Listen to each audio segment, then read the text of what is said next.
Hi there, it's Barney, and I just completed the Art Marketing Mastery Moves to artskills.com work hangout with everyone. Unfortunately, I missed a couple of questions from a member, Jeff Dean, who asked these things, and I will answer them here for you.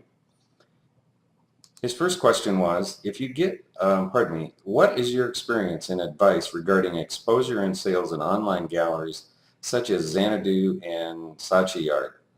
My experience with those online galleries and just about anything else other than a gallery that is very proactive in doing things like one-person shows and heavily promoting you is that don't expect much.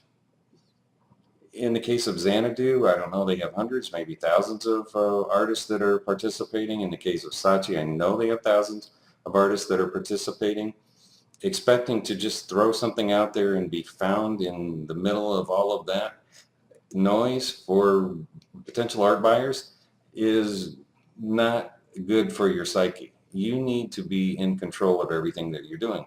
I am totally uh, uh, for having exposure on sites like Xanadu and Sachi. They can't hurt you being there, but they're not going to do great things for you. You're not going to get rich or even maybe get any sales if you don't do something yourself. It's really incumbent on you to drive the traffic to one of those sites if that's what your intention is. If you want to be able to say, I had some sales on the Sachi um, art gallery, online gallery, because it will help you in other ways, then do what you need to do using social media, blogging, email marketing, promotion, publicity, advertising, postcards, whatever the case might be. You need to create the interest. You need to drive the traffic to that site. If you talk to the owners of these sites and they find somebody who is doing well, you will find that behind the reason behind that in almost every case is that the artist is driving the traffic because it's in their self-interest to do that, and the Xanadu doesn't have time to just automatically make you the star in their galaxy of all of these other artists out there. It doesn't work that way, and Sachi doesn't either. It's possible that some gallery, online gallery owner might favor one artist over another and do something for them. If that's you, good on you. Is that likely? Is that a game plan? Is that a marketing plan? No. The marketing plan is you find your own buyers, you derive interest and send them to those sites. That's why I think artists should be selling through e-commerce on their own site, primarily because you're sharing revenue with Sachi or Xanadu or any of the others by sending them traffic, and you're also sending them traffic. It's the equivalent of digital sharecropping. They own the land over there. Sachi owns the website. Xanadu owns the website. If you work to send traffic to them, you are doing the work for somebody else who's going to benefit from having the traffic to that site, and your only benefit is if a sale is made. Whereas if you drive traffic to your own site, you get to keep 100% of the sale, and you know exactly who that customer is.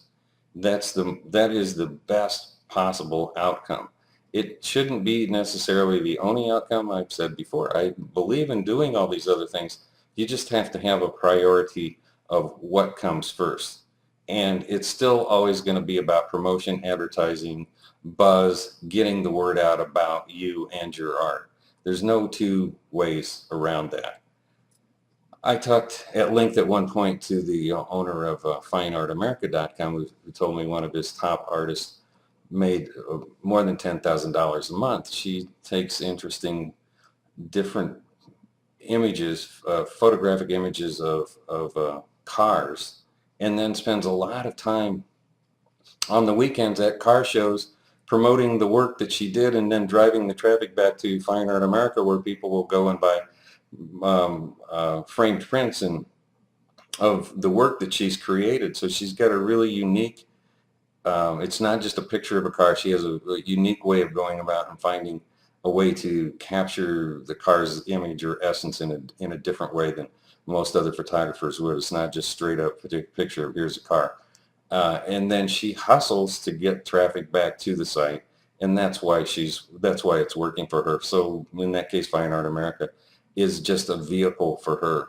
And in the case of Fine Art America, they offer some pretty good resources. If you want to do you can upload your entire email list, and they will do an email blast for you about your site. They're not going to do an email blast for you for something unrelated to Fine Art America, but if you want to promote Fine Art America and your site on Fine Art America, you can use their email service, their broadcast email service. They've got PDF sell sheets with that artist used a lot. She would download, take them to Kinko's or somewhere and get copies made and take them out and use those to sell. So it was a hustle, and that's going to always be the case.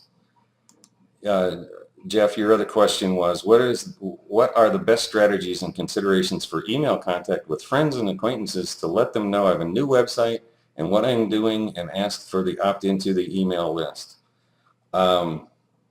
The answer is you put together a well-crafted email that is short and to the point.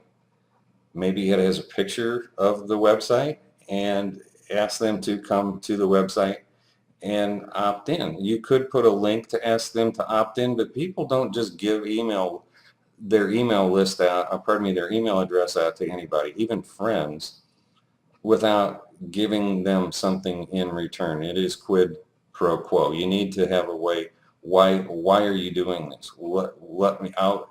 I want you on my list. Just asking you to get on your list. I don't need to be on anybody else's email list. I join an email list because somebody's going to give me some value for having done that. So mini prints, discounts, note cards, a high resolution image that you don't mind if they print. In fact, I've known some artists who said, print it, get a high resolution print of this and send it back to me in a self-addressed envelope. I will sign the print and mail it back to you. It costs them nothing. Yes, the image is out in the world, and somebody could abuse that high-res image and do something with it, but that's scarcity thinking. Abundance thinking is that I got the image out there and somebody loved it enough to go print it. And some of them will send it back to you in a self-addressed return envelope so that you can sign it and send it back to them. So whatever the case might be for you, do you have a recipe book, an ebook, or something of value that would cause me to want to get onto your list? So there you go. You just straight up ask them in a polite, professional way.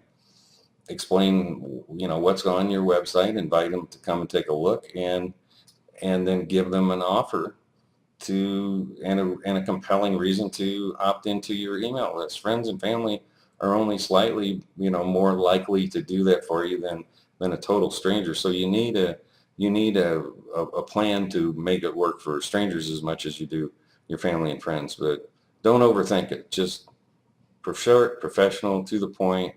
Give them a good reason to come to the site and to opt in, and that should be great. On the other hand, if you are meeting with somebody, family and friends, you take their business card, you can ask them, can I add you to my mailing list? If they say yes, add them to the list, but I would send them a personal email and say, hey, it was great seeing you.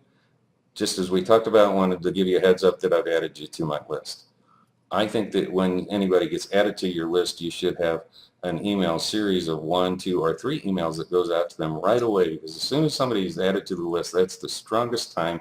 They're most interested in you right at that moment. So an indoctrination series of 2 or 3 emails that goes out to them to explain who you are, what you do, and why it's beneficial for them to be on your list is great. A great way to set the tone. Now, you don't keep mailing them over and over again, but over maybe a week's time, you could send 2 or 3 emails to somebody, and you tell them during that sequence, I'm sending you more emails than I normally do. I usually send out once a week or once every 2 weeks, whatever the case might be. It's just a matter of getting a system together, approaching it in a professional way, and then acting on it consistently. And that's how you'll have success with it. And thanks for the questions. I'm going to go ahead and post this in the Facebook group.